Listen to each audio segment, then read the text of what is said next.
Hello and welcome, this is Marisol. Today's video is a part of the Stretch Your Stamps Scrapbooking series hosted by Shu-Wen over at Shu Puff Creations.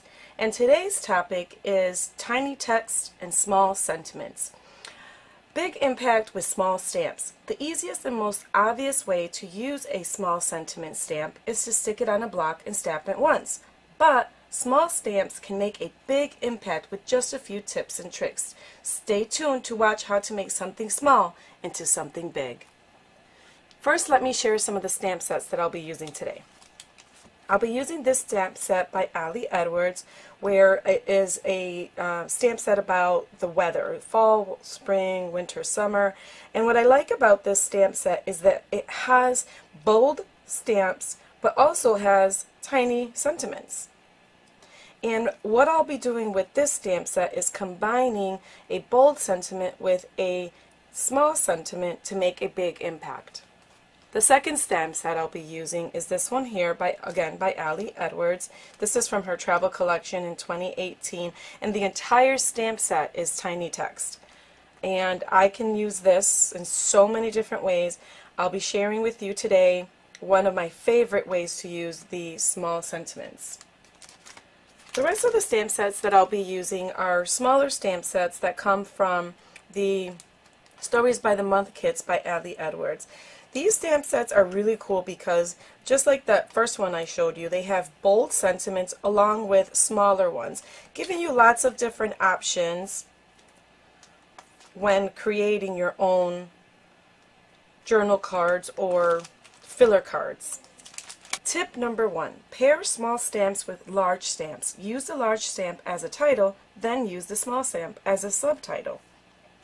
As you can see here, I created 4 different 3x4 cards using that same technique, and they all look pretty different. I'm going to go ahead and create an example with you. I personally like to use the larger stamp in a lighter color, and then use the smaller stamp with a bold, darker color to make it stand out. So for this card, I'm going to recreate the fall card because it's my favorite. I am using this Ali Edwards ink. I don't remember the name though. Tillamook, I think it is. So I'm going to use this and stamp up my ink pad.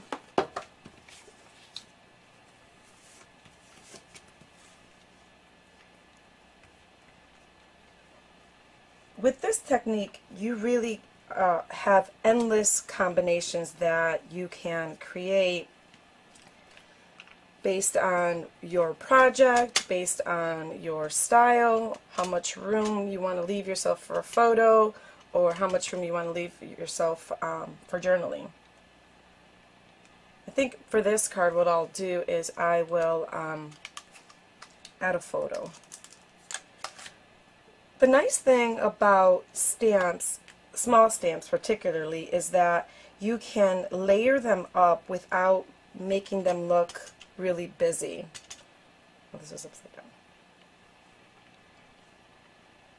So with this here, I used 3 stamps. I used a bold stamp and 2 smaller stamps to create a really pretty layered title. And then I'm going to go ahead and add a photo to the card. And there you have it. Isn't that cute? I'm not going to recreate all of the 3x4 cards, but I will just, again, go ahead and show you what I created. Let me flip this over for you guys. There you go. Here again, I used a lighter ink and then used a black ink to layer the small text stamp onto the larger bold stamp. This one I did it to make it 4x3, and I used the smaller stamp over the larger stamp. And then in this one, I used the smaller stamp underneath the larger stamp. and I will go ahead and show you how this looks in my pocket pages. And here is what the 4 3x4 cards look like in a pocket page. I ended up switching up the format of the spring and summer cards. If you remember, they were landscape style, but I wanted it to look more cohesive with the stamping, and so I decided to create the titles in a 3x4 style, or rather in a portrait style instead of landscape style. But I'm going to keep these because I think these will be great for journaling. When looking for a stamp set to use this technique, I would suggest looking for a stamp set that has 1, bold stamps, 2, smaller stamps, but in different types of fonts. So if you take a closer look at this stamp set, it has cursive, and then it has type, and then even handwritten type, or a handwritten font in a smaller type of stamp. But it also has icon stamps.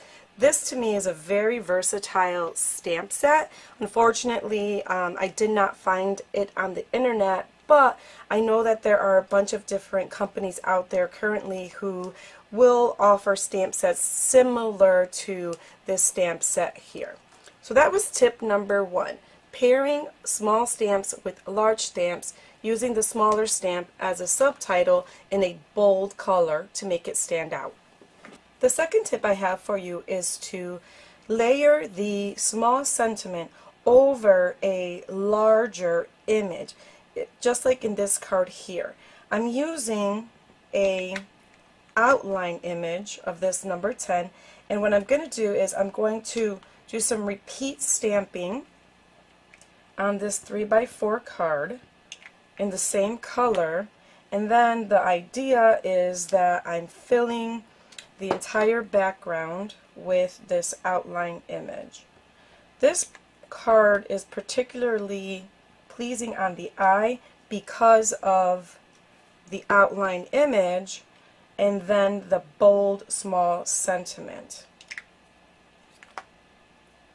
So I'm doing, and you can do this with other images as well. So you can use an icon, for example, and find one that has an outline, repeat stamp on your card, and then use a smaller sentiment over on top in a bolder color. Remember that this looks best, in my eyes, in my opinion, when you use a darker ink for the smaller stamp, because it makes it stand out against the lighter ink background. And then I stamped it 3 times to create a visual triangle. And there is my second card. I actually like the first one better because this here, these 2 10s look almost exactly the same, and there's more bold and light colors in this one. But either way, you get the idea. So again, use a outline stamp, repeat stamp over your background, and then add the smaller stamp in a darker color. Tip number 3 is to use a small sentiment stamp as a border to frame a photo or frame your journaling. In these 2 examples, I used a stamp set that says a stamp that says the story of right now, and I trimmed down my photo to fit inside of the frame. And then in this photo, or rather on this card, I created photo corners to frame my picture. This is a very easy thing to do and has quite the impact. So I'm going to take this small stamp that says the story of right now, and I'm not going to worry too much about the corners. I mean, if that's something that's going to, oh geez, no, that's really crooked. Let's try that again. What I was saying was that the corners are probably going to overlap depending on the size of your sentiment, and I'm okay with that. I don't have a problem with it. I do want to make sure that the sentiment is straight going along the side of the card.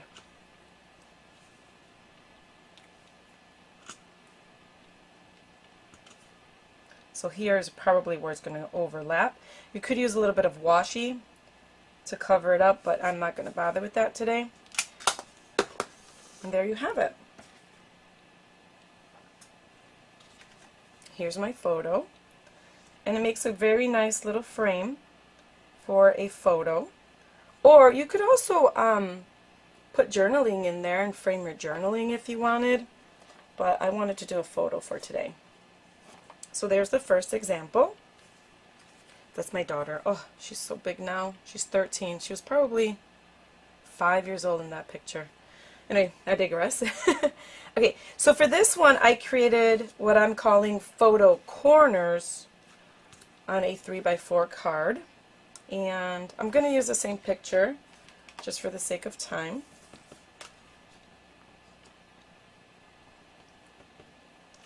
So I'm going to start, actually, I want to, oops, see, stamping mistakes, people. Alright, I want to start there. And then I don't want this to overlap much because, yeah, because I don't. I would highly recommend that if you're going to try any of these techniques to get yourself a small acrylic block. It gives you more control over where you're going to stamp when you're using a very small sentiment. The one I have is from Lawn Fawn, but you can definitely find these things anywhere. I like the ones that have the grooves to hold your fingers. I don't think I did a very good job here with this, but you get the idea, right? I think I did better on the first example. Let me just switch it out. So it looks like you have little photo corners to frame your picture. So that is tip number 3. Tip number 4 is to use repeat stamping with multiple colors. In this example, I have used a stamp that says thankful for this, and I've used 3 different colors to repeat the sentiment on this 4x6 card. Then I went ahead and took a 3x4 card in landscape style and stamped a larger, bolder stamp to create a title for the space that I will include my journaling. This is another block that I like to use. It doesn't have the ridged edges, but rather a groove around the whole circle, and it is a little bit bigger, so it holds the larger type of sentiment stamps. So I'm going to go ahead and show you guys how I created the 4x6 card. I recommend starting with the lightest color and then going from there. When creating this type of filler card, I suggest doing what's called repeat stamping to give you more variation in color and more visual interest on the card. Leave space for the other 2 colors as well. Go off the side of the card to give again more interest.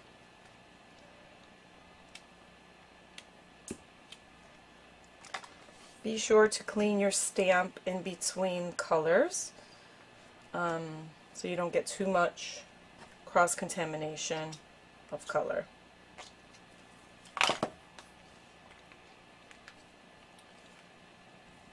I think I'm going to go ahead and order the larger versions of these colors here of Tillamook and Pendleton because I tend to use them a lot. Okay, so now I'm going in with my second color. Oops, I almost did it upside down.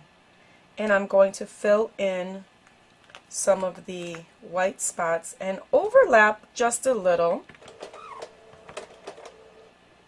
like that. And doing some generational stamping, which means you stamp once, or you ink once, but stamp 2 or 3 times.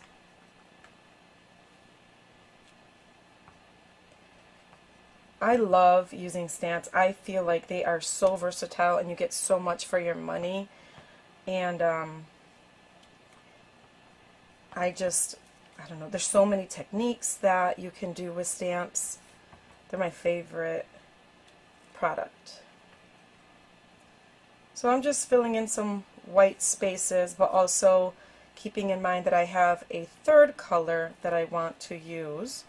So I'm going to stop using that color and add my third color, which is Pendleton. It's like a red color.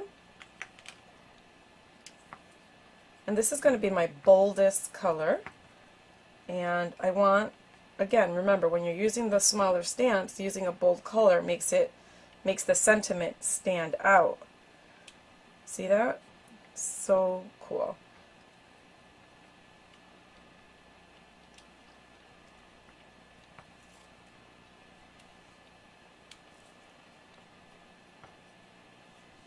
Some inks are better at second and third generation stamping than others. And it's just a matter of, I don't know, playing with the colors you have to try and figure out which ones are really good at that. I really like the way this is looking.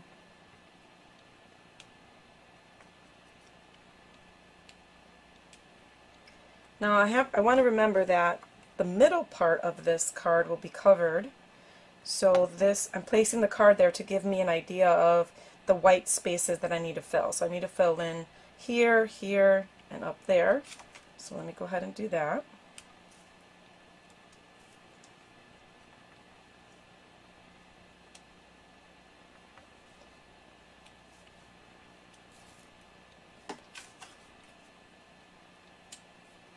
That looks so cool. Yep, so this tip includes using repeat stamping using multiple colors with the same sentiment. The last idea I have for you is to use a small text stamp to decorate a larger wood veneer piece. In this example, I have a large geotag and I used the word adventure from this stamp set and repeated it all over the geotag. And I used travel stories, that sentiment, on the back. For this example, I used the sentiment that says October Joys, and that stamp included the little star. I used it here as well, and it made what would otherwise be a very plain wood veneer more appealing to the eye. I really like stamping on wood veneer to personalize and make the piece my own. Now this one here I made double-sided because it's going in a 3x4 pocket that is like a peekaboo window. Here, let me show you. So it's going in this pocket like this, and it sort of frames the picture of my son there, and then you turn it like this, and then it frames my daughter. Oops, it frames my daughter on this side, and it says travel stories. So decorating a wood veneer piece with your small sentiments is a great way to personalize anything, or to personalize your wood veneer piece. Another thing you could do is stamp on chipboard or a die cut. Here I have a chipboard piece and I'm going to stamp the word story on it. using a pretty small stamp, and I'm just going to repeatedly stamp it onto this wood veneer piece. Like that. It is messy, yes, I know, but that's okay. I'm not too concerned about it. You get the idea, though.